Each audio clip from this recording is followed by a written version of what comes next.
بسم اللہ الرحمن الرحیم۔ بیت المقدس کی بنیاد اور سلیمان علیہ السلام کی وفات ایسے ہی سچے قصوں کے لیے ہمارے چینل کو سبسکرائب کریں اور واقعہ مکمل سنیں۔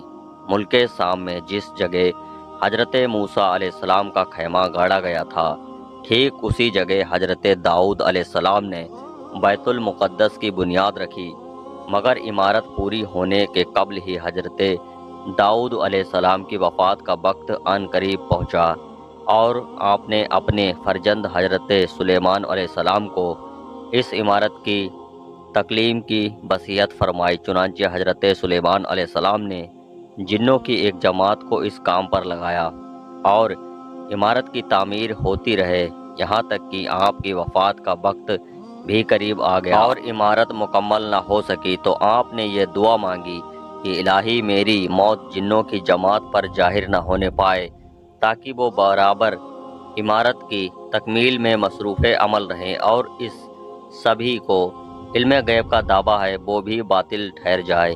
یہ دعا مانگ کر آپ محراب میں داخل ہو گئے اور اپنی عادت کے مطابق اپنی لاٹھی کے ٹیک کر عبادت میں کھڑے ہو گئے اور اسی حالت میں آپ کی وفات ہو گئی۔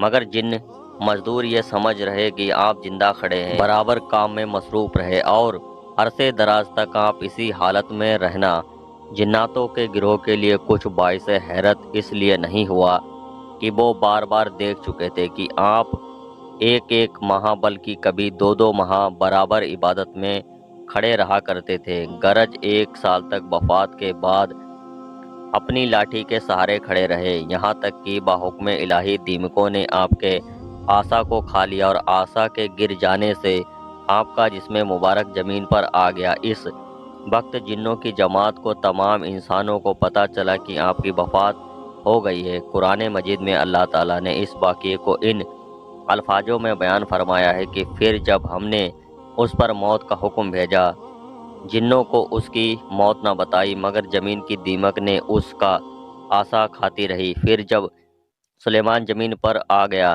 جناتوں کی حقیقت کھل گئی، مگر غیب جانتے ہوتے تو اس خواری کے عذاب میں نہ ہوتے۔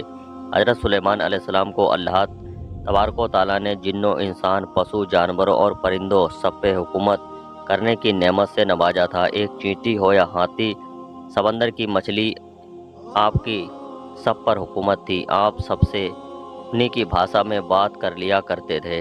ایسے ہی سچے قصوں کے لیے ہمارے چینل کو سبسکرائب کریں۔ ویڈیو دیکھنے کے لیے بہت بہت شکریہ۔